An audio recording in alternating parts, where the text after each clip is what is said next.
नमस्कार, मी संकेत आणि आपण पाहत आहात मुंबई आउटलुक. अ, कालपासून इराण आणि इस्रायल आणि त्यासोबतच अमेरिकेचं जे कॉन्फ्लिक्ट आहे ते वाढलेलं आहे. ते इतकं वाढलंय की अमेरिकेने, इस्रायलने जे हल्ले इराणवर केले, त्या हल्ल्यामध्ये इराणचे सर्वोच्च नेते जे आहेत, अ, अयातुल्ला अली खोमेनी यांचं निधन झालेलं आहे, त्यांचा मृत्यू झालेला आहे. आणि त्यांच्या मृत्यूनंतर इराणमध्ये 40 दिवसांचा राष्ट्रीय दुखवटा देखील जाहीर करण्यात आलेला आहे. भारतातले जे मुस्लिम्स आहेत त्यांनी देखील त्या संदर्भामध्ये आपल्या संवेदना व्यक्त केलेल्या आहेत आणि खोमेनी यांना श्रद्धांजली अर्पण करून काही शोक देखील भारतीय लोकांमध्ये पाहायला मिळतोय. खरं तर म्हणजे ज्या प्रकारे गेल्या काही वर्षभरापासून इराण आणि इस्रायल यांच्या दोघांमधलं जे कॉन्फ्लिक्ट होतं, जे काही युद्ध होतं, ते थोड्याफार हल्ल्यांवरती थांबलेलं होतं, परंतु आता हल्ले इतके वाढलेले आहेत की इराणचे सर्वोच्च नेते यांचा तर मृत्यू झालेलाच आहे. त्या बदल्यामध्ये इराणने जे हल्ले केलेले आहेत, मग इस्रायलवरती असतील किंवा अमेरिकेचे जे एअरबेस वेगवेगळ्या आखाती देशांमध्ये आहेत, त्या देशांवरती हल्ले केलेले आहेत आणि अगदी पश्चिम आशिया जो आहे तो आता अस्थिर झालेला आहे. दुबईचं इंटरनॅशनल एअरपोर्ट बंद पडलेलं आहे. अनेक जी महत्वाची ठिकाणं आहेत त्यावरती इराणने हल्ले केलेले आहेत. आता या सगळ्या गोष्टींचा परिणाम काय होईल, काय जग आता तिसऱ्या महायुद्धाकडे ऑफिशियली जात आहे का, ऑफिशियली त्याची घोषणा झालेली आहे का, आणि त्यासोबतच इराण आणि भारताचे जे संबंध आहेत त्याच्यावर याचा काय परिणाम होईल. कारण भारताचे प्रधानमंत्री नरेंद्र मोदी हे 2 दिवसापूर्वीच इस्रायलच्या दौऱ्यावर होते आणि तिथे त्यांना इस्रायलच्या संसदेचा सर्वोच्च सन्मान जो आहे तो देण्यात आला होता. मोदी जसेही भारतात आले तसाच इस्रायल आणि अमेरिकेने इराणवरती हल्ले केले. त्यामुळे या सगळ्या परिस्थितीचा भारतावरती काय परिणाम होईल, भारत आणि इराणची जी मैत्री गेल्या अनेक वर्षांपासून होती ती मैत्री आता तुटते काय, हे पाहणं देखील तितकंच महत्वाचं आहे. आणि या संदर्भामध्ये चर्चा करण्यासाठी आंतरराष्ट्रीय म्हणजे जिओ पॉलिटिक्सचे जे माहितीकार आहेत, सचिन दिवान सर आपल्यासोबत आहेत. सर, मुंबई आउटलुक मध्ये तुमचं पुन्हा एकदा स्वागत आहे. आणि सर्वात प्रथम मी आपला आभार देखील व्यक्त करतो की तुम्ही इतक्या शॉर्ट नोटीसवरती आम्हाला वेळ दिलेला आहे. काय कारण आहे की ज्या इतक्या म्हणजे गेल्या वर्षभरापासून, 1.5 वर्षापासून हे सगळं कॉन्फ्लिक्ट सुरू होतं, परंतु हे हल्ले आता कालपासून जे वाढलेले आहेत त्याचं नेमकं काय कारण आहे? इराणच्या इस्लामी राजवटीबद्दल अमेरिकेला कायमच रोष होता आणि ती उलथवून टाकण्याचे अमेरिकेचे बऱ्याच वर्षांपासून प्रयत्न चालू होते. त्यांनी अनेक प्रकारे प्रयत्न केलेला होता, पण त्याला आतापर्यंत यश आलेलं नव्हतं. तर त्या दृष्टीनं त्या साखळीतला हा एक प्रयत्न म्हणून बघता येईल त्याच्याकडे, आणि तो यशस्वी झालेला दिसतोय. अयातुल्ला अली खामेनी यांचं निधन झाल्यानंतर अमेरिकेनं जो रिजिम चेंजचा प्रयत्न चालवलेला होता तो यशस्वी झाल्याचं दिसत आहे. आता हे पाहावं लागेल की यापुढे तिथे कोणत्या प्रकारचं सरकार अस्तित्वात येतं आणि ते जगाशी नेमकं कुठल्या प्रकारे संबंध ठेवतं हे थोडं पाहावं लागेल. मोस्ट प्रोबेबली कदाचित अमेरिकेच्या मर्जीतलं सरकार येण्याची शक्यता आहे आणि तसं झालं तर युद्ध चालू ठेवण्यासाठी फारसं मोटिव्ह शिल्लक राहणार नाही. त्यामुळे यापुढे युद्ध देखील किती दिवस चालू राहील हे पाहावं लागेल. नाही, परंतु ज्या पद्धतीने इराणची जी सेना आहे, म्हणजे त्यांचं जे एक गार्डचं एक नावाची एक जी त्यांची सेना आहे, त्या सेनेने हत्यार टाकलेले नाही. त्यांचं म्हणणं आहे की जोपर्यंत अमेरिका गुडघे टेकत नाही तोपर्यंत हे युद्ध चालूच राहणार. अगदी शेवटच्या माणसापर्यंत आम्ही युद्ध लढायला तयार आहोत. त्यामुळे हे युद्ध नजीकच्या काळात संपेल असं वाटतंय का? इतक्या लगेच संपेल असं नाही, पण मुळात मुख्य प्रश्न जो होता अमेरिकेचा की तिथली सत्ता पालट करणं, त्या दृष्टीनं सर्वोच्च नेत्याला अमेरिकेनं ठार मारलेलं आहे. त्यानंतर निर्णायकी अवस्थेत इराण कितपत लढेल हे थोडं पाहावं लागेल.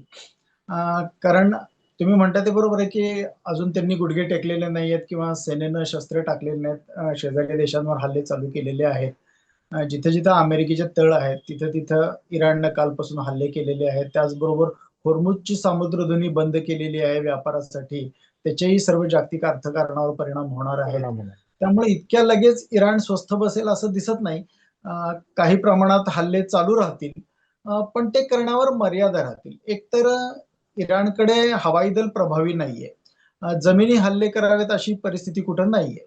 त्यामुळे जे काही हल्ले होतील ते ड्रोन किंवा मिसाईल्सद्वारे होतील आणि त्याचा बऱ्यापैकी चांगला साठा इराणकडे आहे.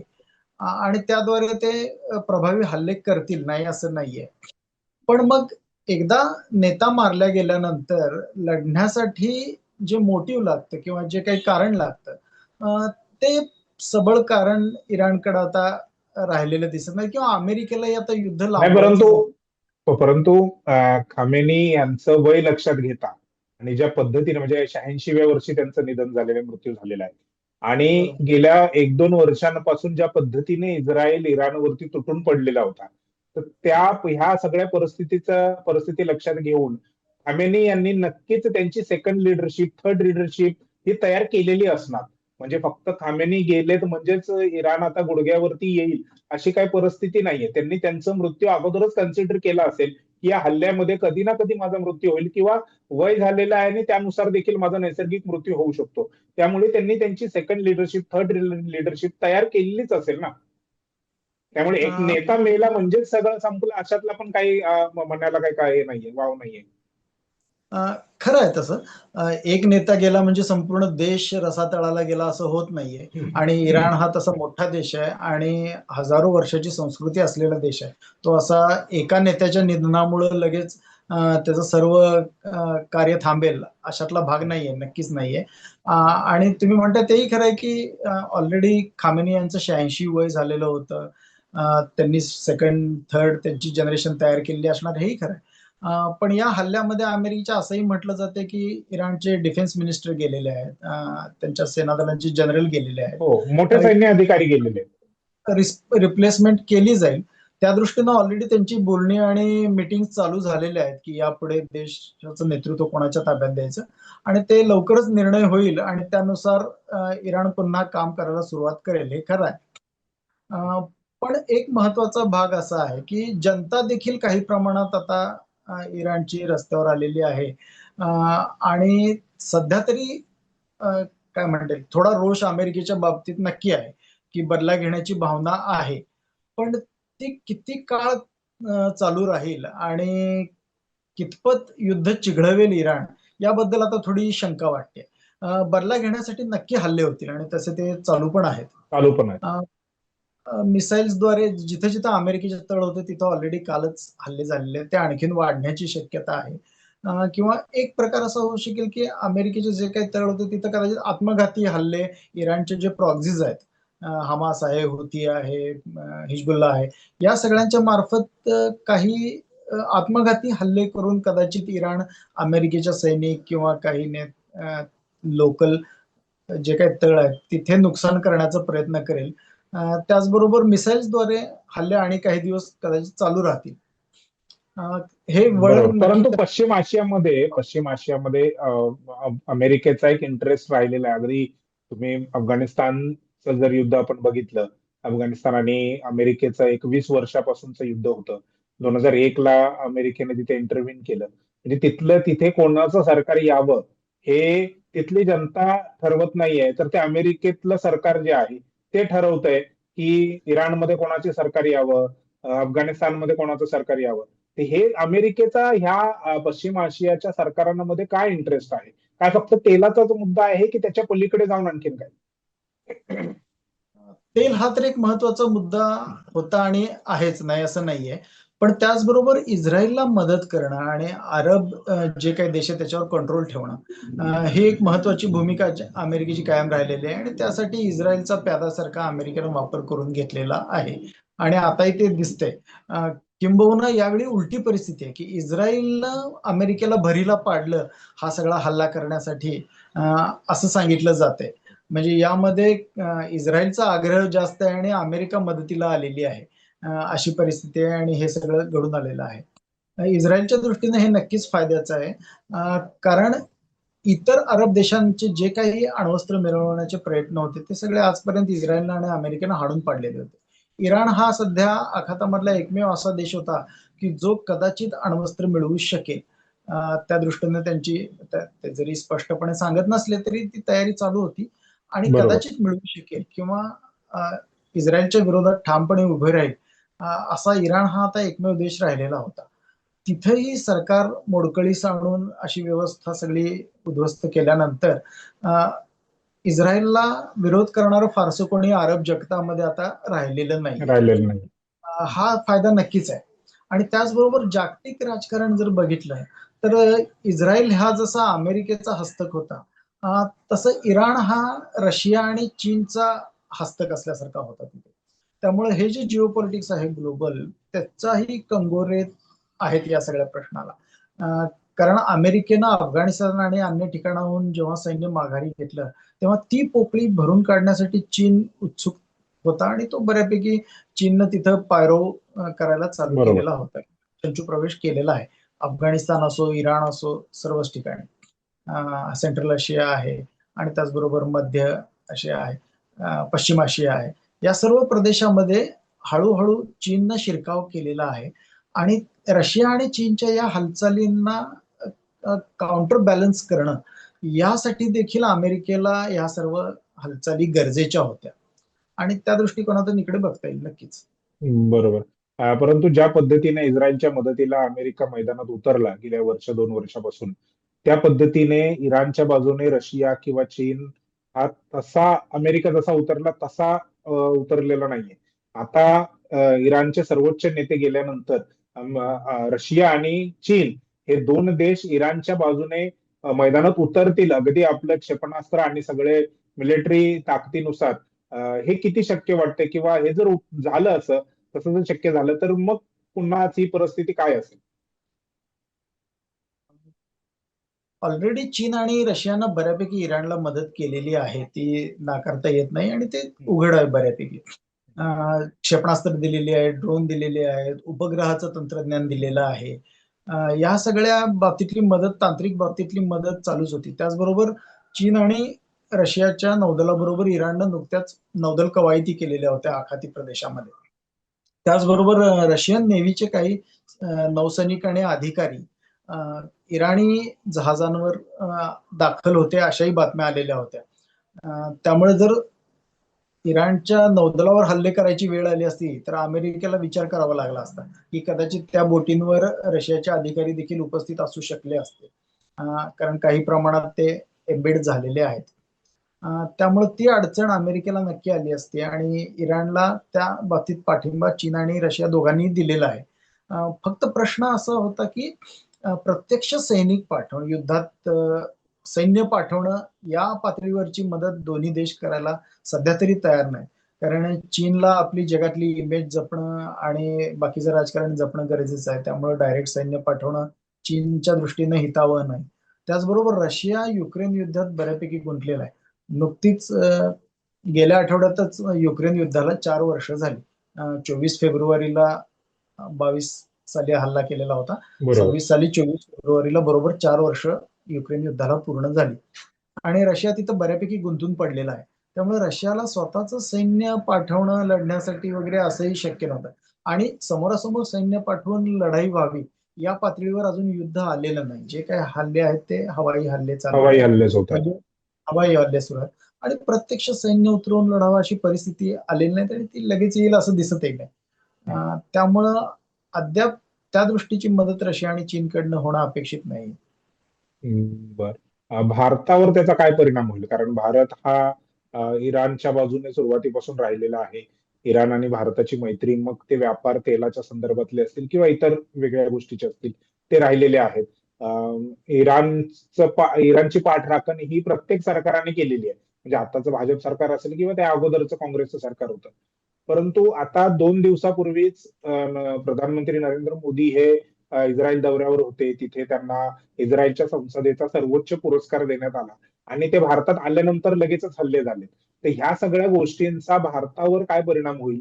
म्हणजे परिणाम या दृष्टिकोनातून की इराण आणि भारताची मैत्री आता ती तशी पूर्वीसारखी राहील का, एक. आणि दुसरं, जर पूर्वीसारखी नाही राहिली तर मग तेलाचे काय व्यापार जे होत होते, तेल आपण त्यांच्याकडून घेत होतो, त्या करारावरती किंवा त्या गोष्टीवरती परिणाम होईल? भारतातली महागाई आणि इतर जे काही प्रश्न आहेत ते आता नव्याने उद्भवतील असं वाटतंय का?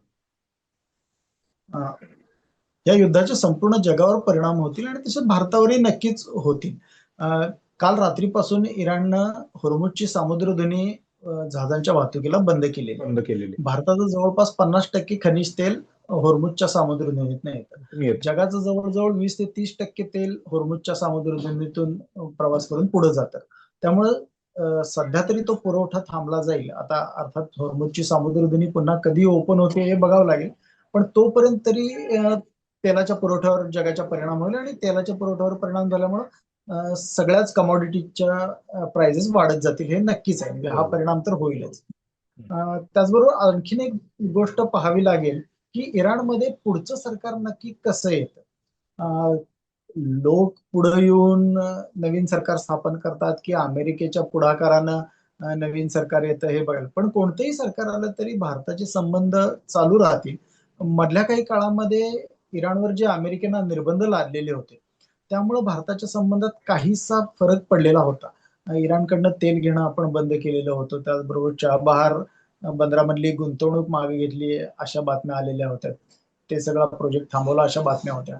पण जर पुन्हा अमेरिकेच्या प्रभावाखालचं सरकार जर इराणमध्ये स्थापित झालं आणि अमेरिकेनं जर निर्बंध उठवले इराणवरचे, तर कदाचित पूर्वीसारखा इराण बरोबर आपला व्यापार पुन्हा चालू करता येऊ शकेल. मग त्यामध्ये कदाचित पुन्हा तेल खरेदी चालू होऊ शकते, बाकीच्या गोष्टींचा व्यापार चालवतो. इराणला आपण मोठ्या प्रमाणावर बासमती तांदूळ पाठवतो, आणखीन काही जिन्नस आहेत. तर हा सगळा व्यापार कलकत्त्यावरून कंटिन्यू. त्यांचा एक मोठा व्यापार होत होता. कलकत्त्यामधून ते बऱ्याचशा गोष्टी घेत होते. हो, हो. तर हा सगळा व्यापार पुन्हा स्थापित करण्याची संधी कदाचित मिळू शकेल. भारताच्या दृष्टीनं तेल मिळणं ही महत्वाची गोष्ट होती आणि चाबहार बंदर पुन्हा ऍक्टिव्हेट करणं. ह्या दोन गोष्टी जर साध्य होणार असतील तर भारतासाठी नक्की फायद्याच्या गोष्टी आहेत.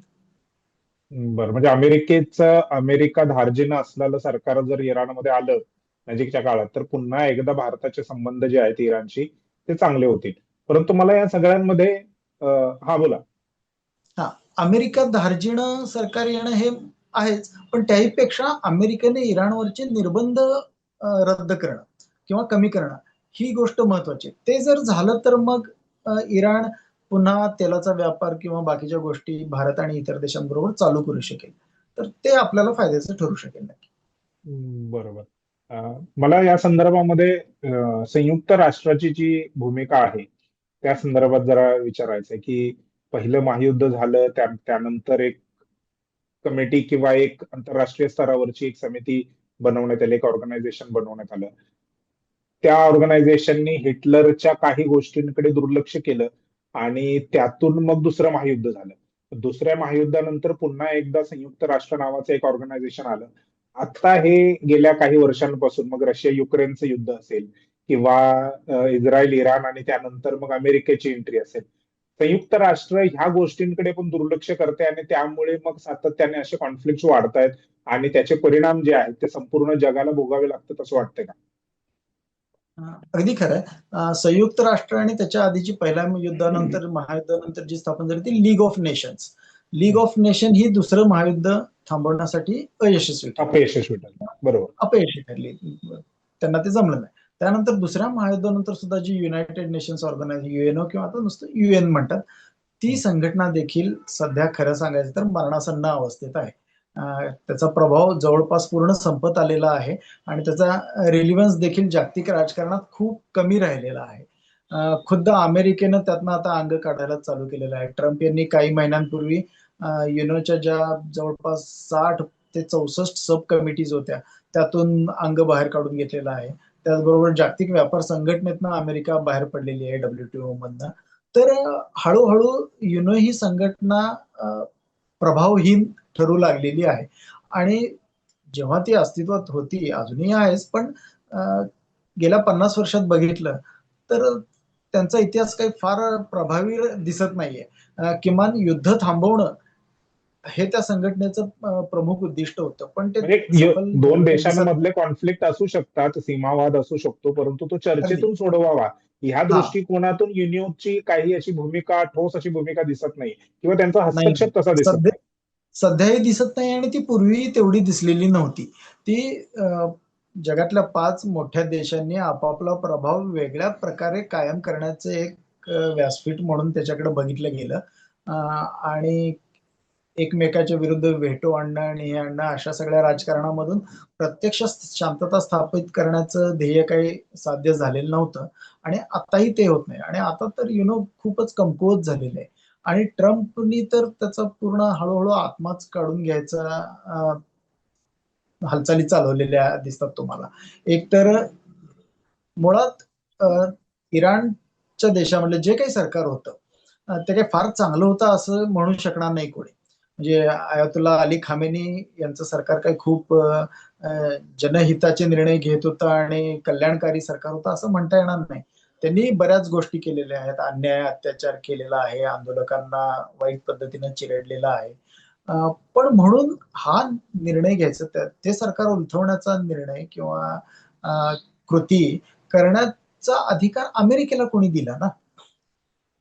तोच म्हणजे माझा प्रश्न होता, कारण की अमेरिकेने म्हणजे भारताने कोणाकडून तेल घ्यावं हे हा, करार पण, हे पण ही अमेरिका अमेरिकेची, ठरवतंय. कोणत्या अगदी ही देशामध्ये कुठलं अमेरिकेची एक सरकार यावं प्रकारची हे देखील अमेरिका जागतिक ठरवतंय. व्यासपीठावर दादागिरीच चालू आहे. आणि गेल्या काही दिवसात ट्रम्प आल्यापासून ती वाढलेली दिसते. व्हेनेझुएलाचा अध्यक्ष निकोलस मादुरो यांना ज्या पद्धतीनं उचलून नेण्यात उचलून आलं नेलं. देशात, म्हणजे ही एक प्रकारची सरळ सरळ गुंडगिरी आहे. आणि ती थांबवणं खरं तर गरजेचं आहे. म्हणजे इराणचं सरकार मी म्हटलं तसं काही फार कल्याणकारी नव्हतं, यात काही वाद नाही. पण ते पण बदलायचं ते का नाही सरकार हा बदलण्याची लढाईचा जबाबदारी ती प्रश्न त्या आहे ना. देशातल्या नागरिकांची आहे. प्रश्न आहे तो. अमेरिकेनं हस्तक्षेप करून प्रत्येक ठिकाणी पोलिसाची भूमिका निभावण्याचा अधिकार तुम्हाला कोणी दिलेला आहे? बरं, तुमच्या देशात काही सगळं सरळ चाललेलं आहे का? ट्रम्प हे ज्या सगळे कारवाया करत आहेत किंवा जी युद्ध करत आहेत, त्याला अमेरिकी काँग्रेसचं, म्हणजे अमेरिकेच्या संसदेचं पाठबळ किंवा पाठिंबा असणं गरजेचं असतं. अमेरिकेच्या संसदेनं अध्यक्षांच्या निर्णयांना संमती देणं गरजेचं असतं. ती कुठेही दिलेली नाहीये अमेरिकी दिलेली नाही. काँग्रेसने. त्यामुळं हे अमेरिकेच्या डोनाल्ड ट्रम्पच्या विरोधामध्ये अमेरिकेतले जनता रस्त्यावर उतरलेले ज्यावेळी हे सगळं अमेरिका याच्यामध्ये इन्व्हॉल्व व्हायला लागली. अगदी खरं आहे. किंवा त्याहीपेक्षा महत्वाचं म्हणजे अमेरिकी अध्यक्षांवरच इम्पिचमेंट किंवा महाभियोग चालवण्याची वेळ आलेली आहे. त्याचबरोबर तिकडे मिडल ईस्टमध्ये इस्रायलच्या पंतप्रधान बेंजामिन नेतन्याहू यांच्या विरुद्ध खटला चालू होता. आणि त्यांच्यासाठी देखील युद्ध चालू ठेवणं गरजेचं आहे. कारण जेवढं युद्ध पुढं रेंगाळत राहील किंवा चालू होत राहील, तेवढं डोमेस्टिक पॉलिटिक्स पासून जनतेचं लक्ष बाजूला जाणार. बाजूला केलं जातं. त्यासाठी बरोबर. त्यांना ही युद्ध करत राहणं गरजेचं आहे. त्यामुळे एका दृष्टीनं बघितलं तर ही इस्रायलची रिजनल लेवलला आणि अमेरिकेची जागतिक लेवलला दादागिरीच आहे. आणि त्याच्या विरुद्ध इराण उभं राहत होतं, ही एका दृष्टीनं चांगली गोष्ट होती. त्यांची रिजिम कितपत करप्ट आहे, भ्रष्ट आहे, थिओक्रेटिक ऑटोक्रेटिक आहे, हे सगळं प्रश्न वेगळा. पण इराणचं त्या दृष्टीनं कौतुक केलं पाहिजे की अमेरिकेच्या दादागिरी पुढे ते ठामपणे उभे राहिलेले होते. बरोबर. पण परंतु आता आता शेवटचा हा प्रश्न आहे माझा, की काय जग हे तिसऱ्या महायुद्धाच्या उंबरठ्यावर उभं आहे? आता ज्या काही घडामोडी चालू आहेत तेवढ्यावरून लगेच तिसरं महायुद्ध चालू होईल असं म्हणता येणार नाही. कारण अमेरिकेचा जो मूळ हेतू होता की इराण मधलं नेतृत्व बदल करणं, तो साध्य झालेला आहे. आता नवीन नेता कोण येतो हे पाहावं लागेल आणि नवीन राजवट कितपत युद्ध चालू ठेवेल हेही बघावं लागेल. पण तरी देखील खूप चिघळेल असं सध्या तरी वाटत नाही. काही दिवस प्रतिहल्ले होतील आणि हळूहळू चर्चा वगैरे होऊन नवीन सरकार स्थापन होईल आणि ते अमेरिका आणि बाकीच्या देशांची चर्चा करून परिस्थिती निवळण्याचा प्रयत्न करेल असं दिसतंय. खूप काही दोन्ही बाजूने हे वाढवलं जाईल असं दिसत नाहीये. एकदम तिसऱ्या महायुद्धापर्यंत जग पोहोचेल इतकी उडी मारणं सध्या तरी जरा जास्त वाटतं. इतकं होईल असं दिसत नाही. बरं, धन्यवाद सर, तुम्ही आम्हाला वेळ दिलात आणि जिओ पॉलिटिक्स जी आहे आणि त्या संदर्भातली सगळी माहिती मला आणि प्रेक्षकांना दिली, त्याबद्दल तुमचं आभार. धन्यवाद. Thank you thank you. सर. नमस्कार.